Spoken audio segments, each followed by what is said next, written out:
लेकिन यादव आपको आने वाले समय में अगर 35 मिनट से बढ़ जाए तो हमारा नाम बदल देना।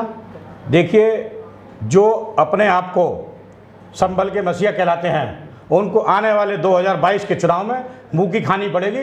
वो देखेंगे, चूंकि उन्होंने आज तक कोई विकास कार्य नहीं किया है, उन्होंने सब लोगों ने अपने घर बनने का काम किए हैं, जिनको हमारे प्रधानमंत्री जी ने छत देने का काम किया है, जिनको आदमी को रोटी कपड़ा मकान की जरूरत होती है, मकान की जरूरत हमारे प्रधानमंत्री जी ने की है। कि संभल जनपद में 6678 आवास जो जनपद में प्रधानमंत्री के दिए गए हैं, उसमें से 4468 आवास मुस्लिमों को दिए गए हैं।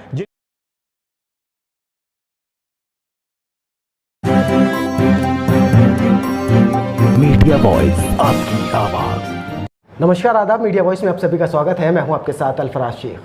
2022 विधानसभा चुनाव को लेकर मीडिया वॉइस की टीम लगातार ग्राउंड रिपोर्ट दिखा रहा है और जानने की कोशिश कर रहा है कि 2022 में किसकी सरकार बनने जा रही है। इस वक्त हम उत्तर प्रदेश के जिला संभल में हैं और संभल में इस वक्त हमारे साथ कपिल सिंघल साहब मौजूद हैं। उन्हीं से बात करेंगे कि वो 2022 में संभल से चुनाव लड़ने की तैयारी कर रहे हैं या नहीं कर रहे हैं। तैयारी कर रहे हैं तो कितनी तैयारी उनकी अब तक ज़मीनी स्तर पर हो चुकी है। सर, बहुत बहुत स्वागत है आपका मीडिया वॉइस में। मीडिया वॉइस को धन्यवाद देता हूँ। मेरा पहला सवाल यही है आपसे, आप संभल से चुनाव लड़ने की तैयारी कर रहे हैं, कितनी ज़मीनी स्तर पर तैयारी हो चली है? किन मुद्दों को लेकर संभल पर पार्टी का नेतृत्व, पार्टी किसको टिकट देती है किसको नहीं देती है, लेकिन हम अपनी ज़मीनी स्तर पर तैयारी पूरी कर रहे हैं। बूथ स्तर पर पन्ना प्रमुख, मंडल संयोजक, मंडल अध्यक्ष, हमारी सभी पूरी टीम लगातार जो है वर्क कर रही है और जो सरकार की योजनाएं हैं उसको लगातार ज़मीनी स्तर पर अंतिम व्यक्ति तक पहुंचाने की पूरी कोशिश की जा रही है। उसका प्रचार प्रसार भरसक पूरा किया जा रहा है।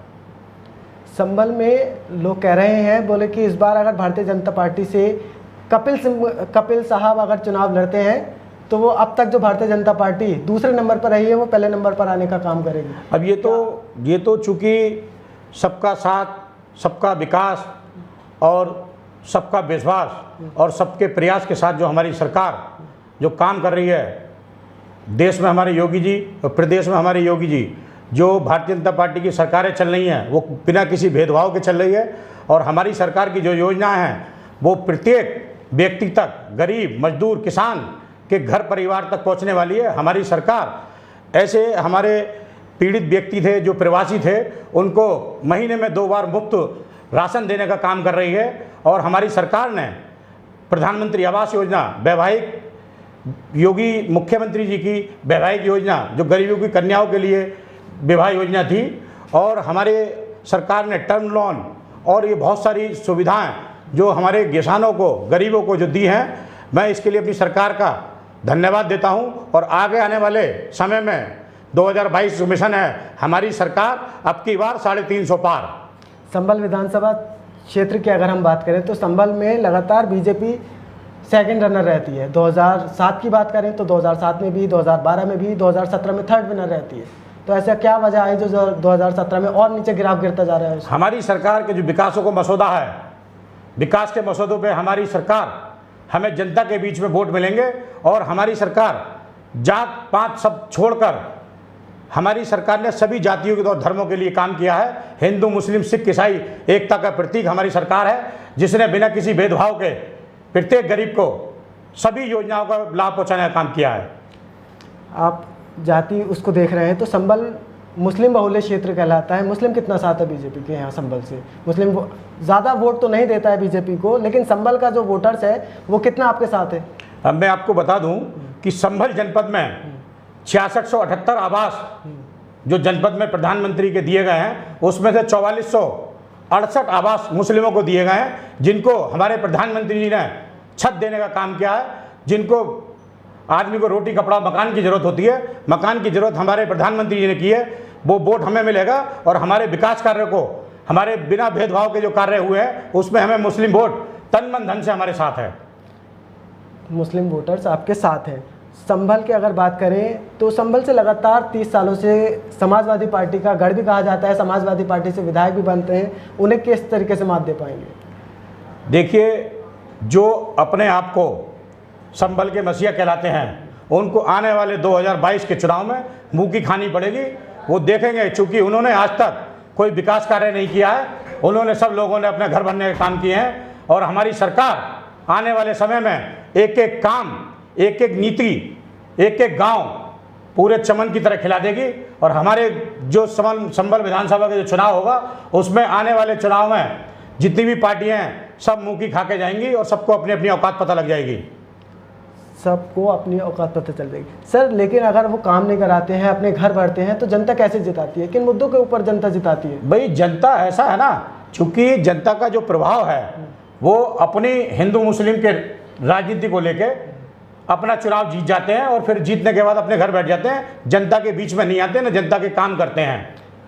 अगर संभल की जनता आपको मौका देती है, विधानसभा भेजती है, विधायक बनाती है, तो आप संभल की जनता के लिए पहले 5 काम क्या कुछ करवाने वाले हैं? भाई संभल की जनता अगर मुझे जिताकर विधानसभा भेजती है तो मैं संभल की जनता बिना किसी भेदभाव के सड़कें, रेलवे स्टेशन और आपका जो पानी की व्यवस्था है, पानी की टंकी सुचारू रूप से, हर घर नल हर घर जल, जो हमारे प्रधानमंत्री की योजना है, वो प्रत्येक गांव और प्रत्येक विधानसभा में जो हमारे विकास कार्यों का जो पूरा चारों तरफा होगा वो बिल्कुल एक समान होगा, बिना किसी जाति भेदभाव के। 2022 विधानसभा चुनाव में मायावती को किस तरीके से देखते हैं? भाई मायावती आप भी जानते हो, मायावती और अखिलेश यादव, इनका कोई वजूद नहीं रह गया है। ये तो केवल अपनी जो है अपनी ढपली अपना राग कर रहे हैं। जाटव समाज हमारे साथ बहुत मोटी तादाद में है और मुस्लिम समाज भी हमारे साथ बहुत मोटी तादाद में है आज की तारीख में, जिसकी आप उम्मीद भी नहीं कर सकते। जाटव और मुस्लिम आपके साथ है तो 2022 में आपको जिताने का काम करेंगे? बिल्कुल सर, 2022 विधानसभा चुनाव में असदुद्दीन ओवैसी एक बार फिर से आ रहे हैं, डंका बजा के डंके की चोट पर कह रहे हैं, बोले जिसकी भी सरकार बनेगी हमारे बलबूते बनेगी। भारतीय जनता पार्टी को हराने का काम वो लेकर आ रहे हैं। क्या लगता है कितना काबिज हो पाएंगे उत्तर प्रदेश में? देखिए ऐसा है, ओवैसी साहब हैदराबाद के रहने वाले हैं, उनका जो कमाल है वहीं नहीं खिल पाता, तो हमारी यूपी में क्या कमाल खिलाएंगे वो? हमारी यूपी में केवल कमल खिलेगा, उनका कमाल नहीं खिलेगा। अच्छा, असदुद्दीन ओवैसी जी, उनका कमाल नहीं खिलेगा, हमारा कमल खिलेगा। तो कितनी सीटें लेने की तैयारी है इस बार भारतीय जनता? 350 के पार जाएगी हमारी सरकार। अखिलेश यादव 400 की बात कर रहे हैं। अखिलेश यादव आपको आने वाले समय में अगर 35 पे न सिमट जाए तो हमारा नाम बदल देना। 35 पर अखिलेश यादव जी, 350 तो बहुत दूर की बात है। अच्छा, अखिलेश यादव एक बार 2022 विधानसभा चुनाव एक बार फिर हिंदू मुस्लिम पर बंटने वाला है या फिर शिक्षा व्यवस्था जो अहम मुद्दे हैं उन पर होने वाला है? क्योंकि अखिलेश यादव फिर कहते हैं कि हम बीजेपी से बड़े हिंदू हैं, तो कहाँ पलटने वाला चुनाव क्या? वो तो ऐसा है ना, सब जानते हैं कि कौन क्या है क्या नहीं है। मुस्लिम समाज हमारा पढ़ा लिखा समाज है, वो सब समझ चुका है कि क्या है क्या नहीं है। पहले संभल में बलवे होते थे, कर्फ्यू लगते थे, हमारी सरकार में कोई झगड़ा, कोई बलवा, कोई कर्फ्यू लगा? किसी मुसलमान का कोई तुष्टीकरण या किसी का कोई दबाया गया? बताइए। हमारी सरकार ने बिना भेदभाव के सब काम किए हैं। बाकी गुंडा किसी भी जाति का, किसी भी धर्म का है, उससे हमारी पार्टी बिल्कुल नफरत करती है। गुंडे जेल में या फिर ऊपर। ठीक है, चलिए, तो हमारे साथ कपिल सिंघल साहब मौजूद थे। इन्होंने संभल की राजनीति के ऊपर बात की और इनका कहना है कि 2022 विधानसभा चुनाव में 350 सीटें भारतीय जनता पार्टी लेकर आ रही है। लेकिन ऐसे में देखने वाली बात यह होगी कि 2022 में कौन उत्तर प्रदेश की सत्ता पर विराजमान होगा और कौन इस बार उत्तर प्रदेश का मुख्यमंत्री बनेगा। आप देख रहे थे मीडिया वॉइस। शुक्रिया।